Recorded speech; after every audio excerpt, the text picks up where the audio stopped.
সেই হিসেবে আমরা সকাল রাত্রে সমস্ত ডিউটি করার পরে আমরা এই জায়গায় সকালে এসে অবস্থান নেই। এই অবস্থান নেওয়ার পরে এই 7 থেকে 8টা দিকে আমরা এখানে সবাই আমরা ঘুমিয়ে থাকি। তারপরে প্রথমে ছিল কে? কাসেম। আর দ্বিতীয় পোস্টিং ছিল শামা বাবুর আলী। বাবুরা ভাই বাবু ছিল, বাবুর কাছে ডিউটিতে ছিলেন, বাবুর ভাই ছিলেন মুখির কাছে।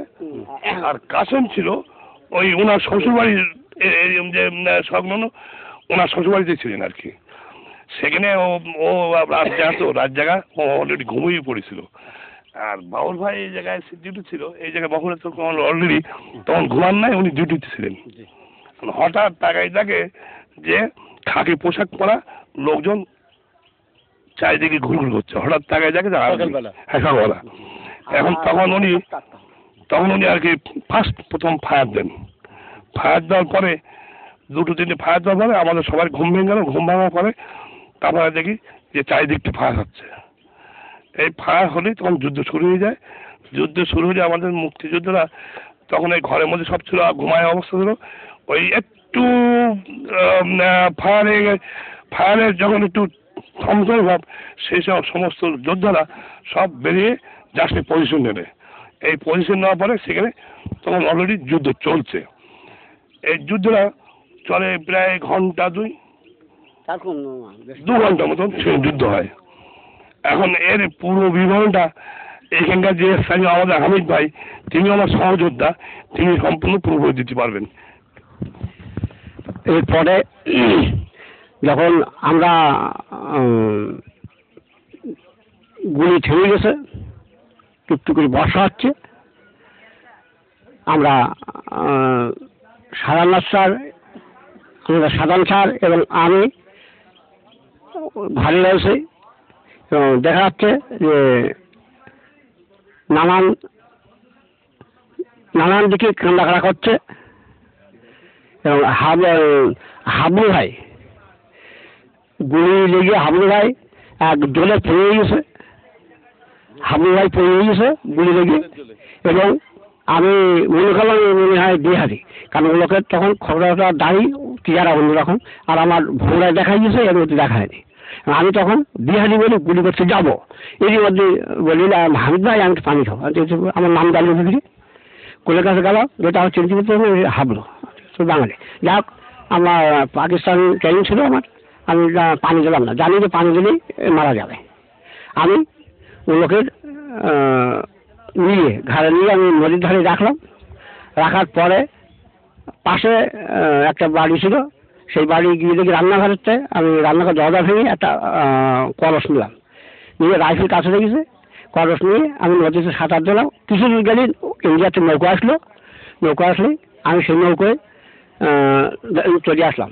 ধারে এসে হাবলু ভাইকে নৌকোয় তুলে গেছে, এর মধ্যে সারা এসে হাজির নদীর ধারে। ও লোক পানিতে পড়ে আসলে স্যার বললো যে আমি হাবলু নিয়ে চলে যাচ্ছি, তোমরা যেটা বেঁচে গেছে তাকে বাঁচার চেষ্টা করে, যেটা মরে গেছে তোমরা ওই লাশটা আনার চেষ্টা করো, লাশগুলো বলে উনি চলে গেলেন। আমি এখানে থাকলাম।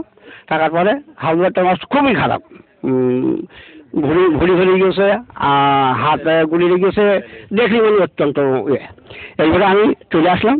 চলে এসে এখানটা একটা কদবেল গাছ ছিল, আসার পরে এখানে এক গাদা ছিল।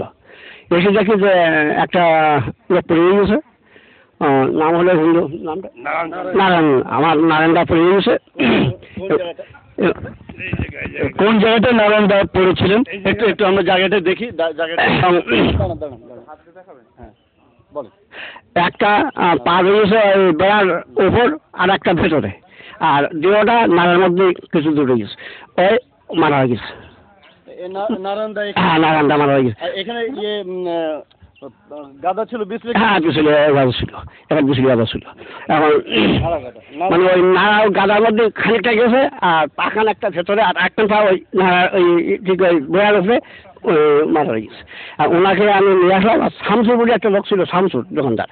এখন ওকে আমি বললাম যে কিছু লাশ আমার সাহায্য করো।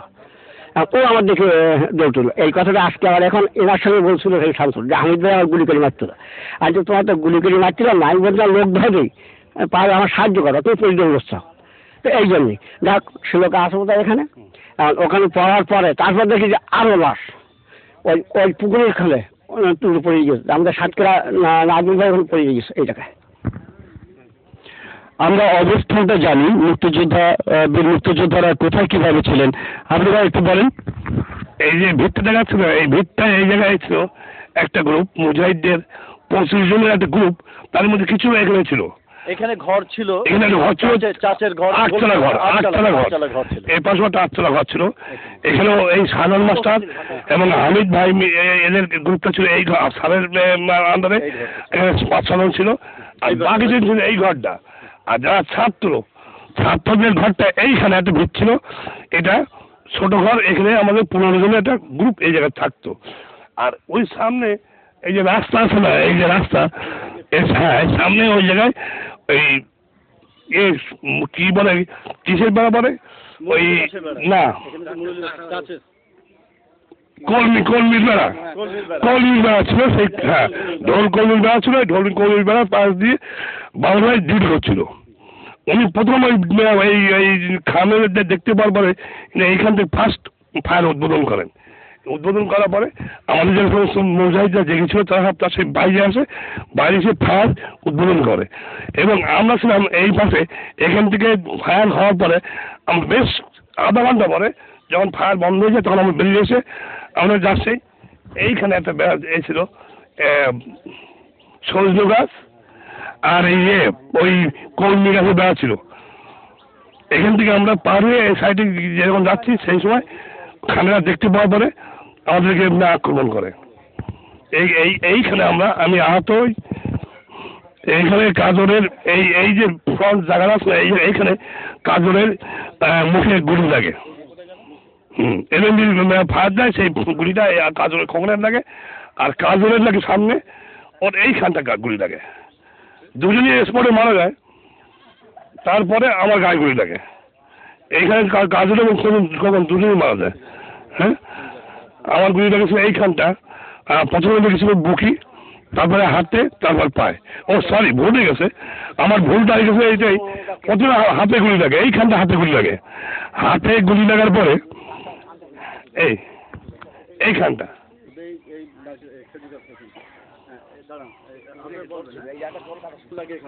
এইখানে গুলি লাগে। গুলি লাগার পরে আমার হাত থেকে রাইফেল পড়ে যায়। রাইফেল পড়ার ফলে তখন আমি দেখি যে আমি যখন মনে করছি তখন আমি গ্রেনেড, আমি গ্রেনেড চার্জ করি। চার্জ করার পরে ওখানে বোধহয় একজন মারা গেছিল, এটা আমি অনুভব করেছি, কারণ যেহেতু গ্রেনেডটা ওদের ওই গর্তের মধ্যে পড়েছিল। ওখান থেকে উঠে এসে আমি যখন সামনে ওইখানে একটা জায়গা আছে, সেইখানটা আমি দেখানোর পরে আমি সেইখানে আমাদের নিয়ে যাবো, সেই জায়গায় আমরা ছিলাম পজিশনে। সেখান থেকে ওখানে সাধারণ সারা বেরিয়ে ঠিক ওই পাশে আমি যেখানে ছিলাম ওটির অপোজিটই সাধারণ সার এবং তার লোকজন ওই চকের মধ্যে ছিলেন ওনারা। এখান থেকে আমরা বেরিয়ে আসি, বেরিয়ে আসার পরে চলেন যাই আমরা ওইখানটা দেখে আসি। এইখানে ছিল 8তলা ঘর, এটাও 8তলা ঘর ছিল।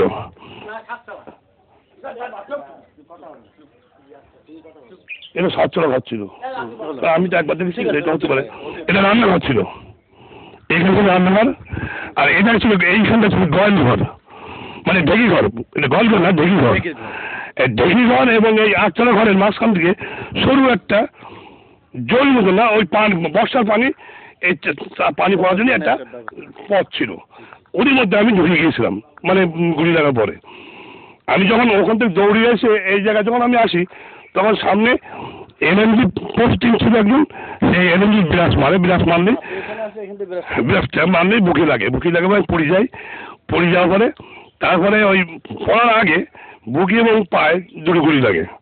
লাগাতে ওখান থেকে আমি খুব কষ্ট করে হামাগুড়ি দিয়ে আমি এই জলির মধ্যে আসি, যে এই যে ঢেকি ঘর এবং যে 8তলা ঘর মাঝখানে আমি শুয়ে পড়ি। আর সামনে তো এলএমজি এবং রাইফেল নিয়ে ওরা পজিশনে আছে। আমি যতবার মাথা উঁচু করছি ততবারে তারা ফায়ার দিয়েছে। আর আমার মাথার ওপাশে বেড়া ছিল, বেড়ার ওপাশে খালেরা ছিল। আমি যে পাশে আসি বা ওরা ওপাশে আছে, ওদের কথা তো ভুলে যাচ্ছে, কিন্তু আমি এ পাশে আছি, ওরা মনে বুঝতেই পারে না যে আমি